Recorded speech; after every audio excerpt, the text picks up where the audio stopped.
예, 지사님, 기본소득 관련해서 전남이 상당히 선도적인 것 같더라고요. 네, 그렇죠. 예, 네. 뭐 많이 부족합니다. 예. 저는 기본소득 사회가 우리 대한민국이 나아갈 그 정책 방향이자 시대 정책이라고 생각합니다. AI 4차 산업이 발전하고 자동화로 일자리가 점점 사라지고 소득 양극화가 더욱 심해지고 결국은 안정적인 기본소득 사회로 갈 수밖에 없다고 생각합니다. 또 최근에 민생 경제도 어렵고요.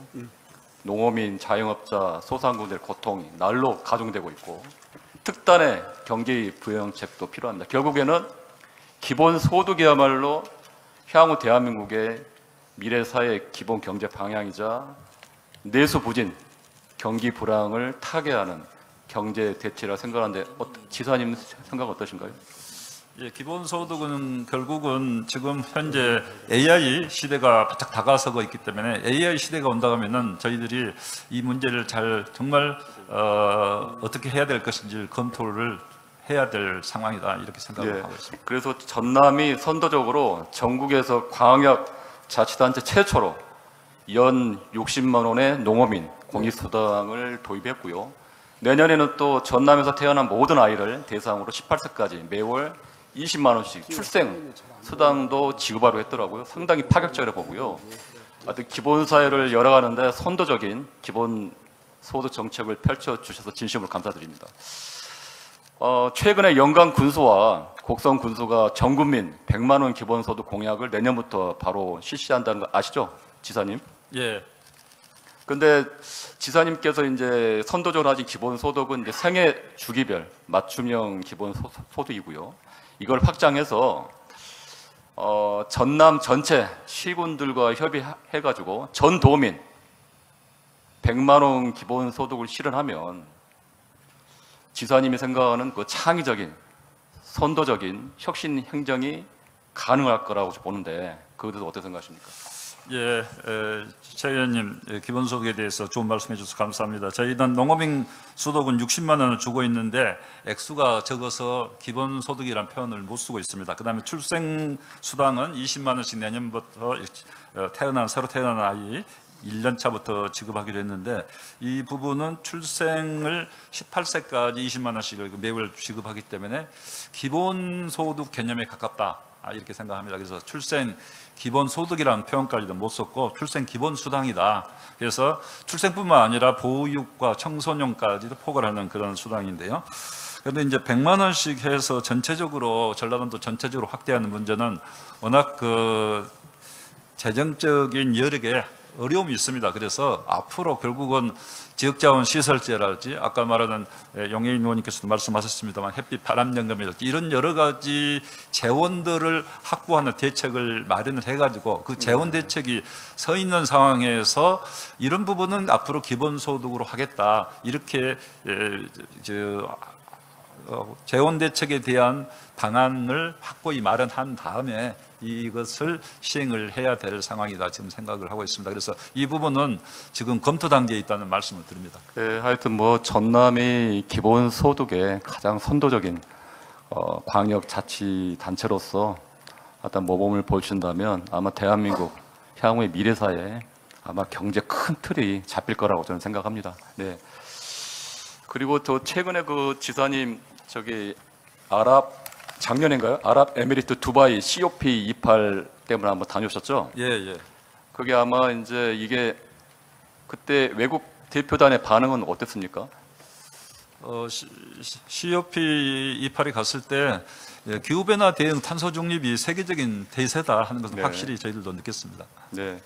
그래서 아마 이제 오늘 배포된 책자에 보니까 아마 제가 그 내용을 봤는데 아마 없더라고요. 이게 내용이 없어가지고 향후에 이제 전남에서 좀 많은 노력을 해가지고 적극적으로 해서 이거를 유치를 한다면 지역 발전과 또 국가 위상 제고에도 큰 도움이 될까 생각하는데 어떠신가요? 예. 예, COP28을 당초에 전남에서 유치하려고 여수를 중심으로 한 경남, 전남 함께 유치하려고 노력했습니다만은 그때 이제 아랍에미리트에 국가적으로 양보하는 바람에 그거 이제 우리가 그 염원을 이루고 할 수가 없었고요. COP 33을 다음에 그러면 우리가 유치해야 되는 거 아니냐 이렇게 하고 있습니다만 우선 국가적인 결정이 필요하기 때문에 저희들도 노력을 함께 하면서 국가에서 꼭 이 부분을 유치할 수 있는 그런 준비를 해 주십사 건의를 하고 있습니다.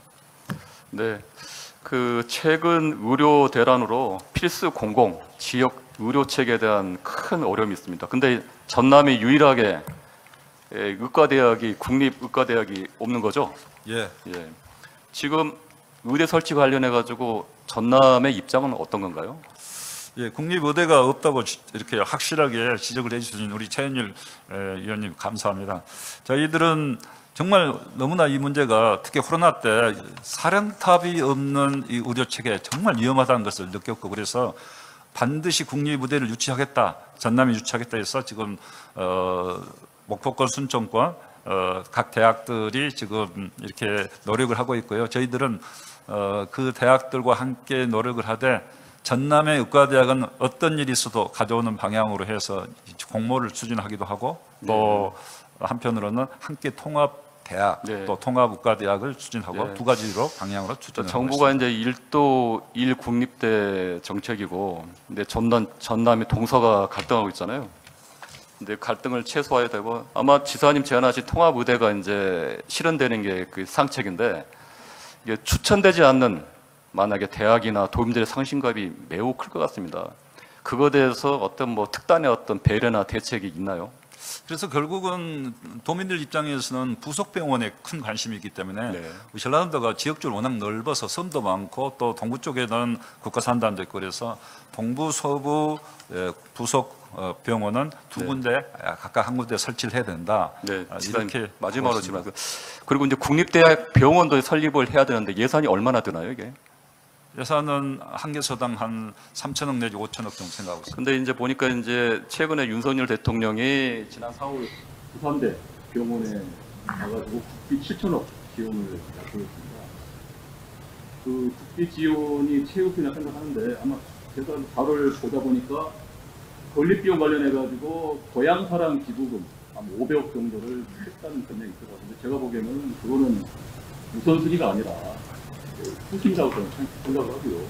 먼저 아까 정부에서 윤석열 대통령이 국비를 이렇게 파격적으로 지원했듯이 향후에 전남에 국립대학 병원이 된다면 국비를 최우선으로 해야 된다. 정리해 주시죠. 네. 예, 그 부분은 의원님 말씀대로 국비를 최우선으로 하면서 지자체, 그다음에 대학 부담 이렇게 있는데요. 대학의 부담이 할 능력이 사실상 굉장히 어렵습니다. 그래서 대학을 도와주는 차원에서 아까 고향사랑 기부제를 말씀한 거지 우리 지자체가 도움받으려고 한 것은 아니고요. 그래서 대학 재정이 어렵다면은 대학을 좀 도와주십시오. 이런 뜻으로 지금 앞으로 할 계획입니다. 다음은 최현일 의원님 질의해 주시기 바랍니다. 네, 지사님. 아까 이제 기본소득을 제가 오전에 질의했는데요. 아까 몇몇 또 의원님께서 이제 질의를 해주셨는데, 하여튼 뭐 지사님의 확고한 도정 철학에 대해서 다시 한번 감사드리고요. 다만 이제 제 입장에서는 좀 더 확장을 하고 도약할 때가 아닌가라는 생각이 듭니다. 아까 이제 말씀해주신 이제 안정적인 재원이 가장 필수적이고요. 아까 얘기했듯이 뭐 여러 가지 뭐 신재생 에너지 뭐 해가지고 뭐 영광이나 뭐 그런 사례도 있지만 가장 그 효율적인 건 기존 지방 재정을 재편하는 겁니다. 그러니까 이제 그거에 대한 선순위, 특히 이제 아까 제일 안타까웠던 거는 지금 전남의 지방 소멸 지수 1위잖아요. 뭔가 특단의 대책이 없이는 아마 전남 그리고 인구 소멸 문제에 있어서 상당히 어려움이 있지 않을까 생각이 들고, 기본소득 문제는 어떤 지사님, 광역단체장으로서 가장 기본소득의 선도적인 위치에 있는 지사님의 결단과 의지의 문제라 생각합니다. 그리고 이제 민주당의 어떤 도지사로서 또 지방 소멸을 극복하는 최적의 대안이라고 저는 생각이 드는데 어떠십니까, 지사님?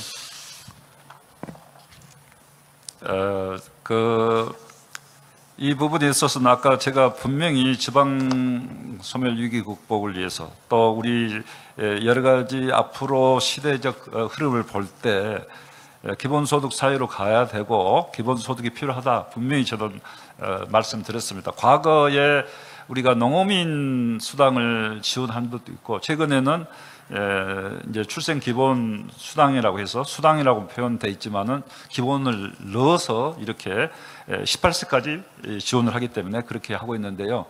이 출생 기본 수당도 사실은 저는 기본소득적인 개념이라고 생각합니다. 왜냐하면 누구나 18세까지는 지원하는 거 아닙니까?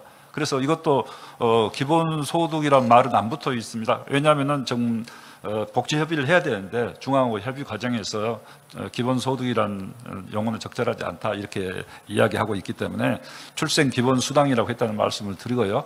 이거 자체가 이미 기본소득 개념입니다. 그래서 전라남도는 이 출생 문제 해결하기 위해서 이렇게 하고 있다는 말씀을 드리고요.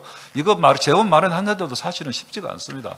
그래서 이미 지방의 예산들은 사실은 우리나라의 지방자치는 중앙에 더 많은 예산이 있고 포커스가 지방은 적지 않습니까? 그러니까 이미 지방 예산은 주민들한테 가도록 용처가 많이 정해진 것이 많기 때문에 이것을 재편했을 때 어려움이 있습니다. 예를 들면 공무원의 공적인 용도 이런 부분을 줄이는 것은 괜찮겠지만은 기본에 있던 세출 예산 구조 조정이 그렇게 쉬운 문제가 아니다. 저희들도 지금 내년도 세출 예산 구조 조정을 10% 정도 해서 지금 내년도 하고 있습니다. 하고 있지만은 쉬운 일은 아니라고 생각하고요. 네. 그래서 예. 결국은 기본소득 사회로 가고 기본소득을 도입하려면은 국가도 전체 재정 측면에서도 연구 검토를 하면서 국가적 과제로 삼아야지. 네, 알겠습니다. 시간이 좀 부족해가지고요. 그리고 예, 먼저 알겠습니다. 시범적으로 하는 거 전라남도가 네, 열심히 하겠다. 그건 하는 충분히 알고 말씀입니다. 있습니다. 예, 네.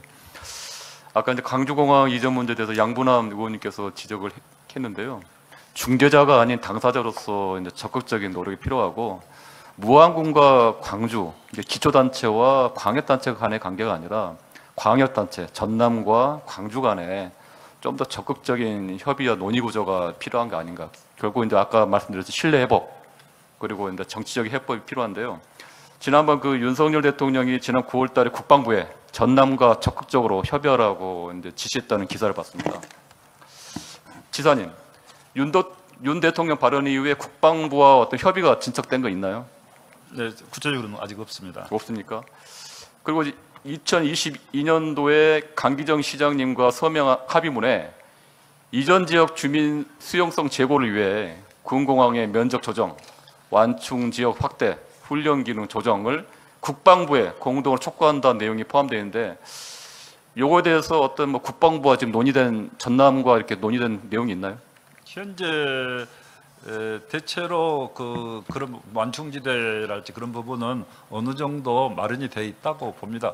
제일 지금 핵심적인 사항은 결국 지역 발전 사업들을 어느 정도 해줄 수 있느냐 이런 것이 이 군공항을 수용해야 되는 무안군의 입장이라고 생각하고 있는데요. 이런 부분에 대해서 제가 대안 제시가 좀 더 있었으면 합니다. 지자체 간의 갈등이고 일단 전남도 차원에서 일단 국방부 등 정부의 적극적인 물밑 노력이 절실하다고 필요합니다. 이 부분을 좀 당사자로서 적극적인 노력을 해준다면 아마 도민들께 이러한 걱정이나 이런 게 많이 해결될 것 같습니다.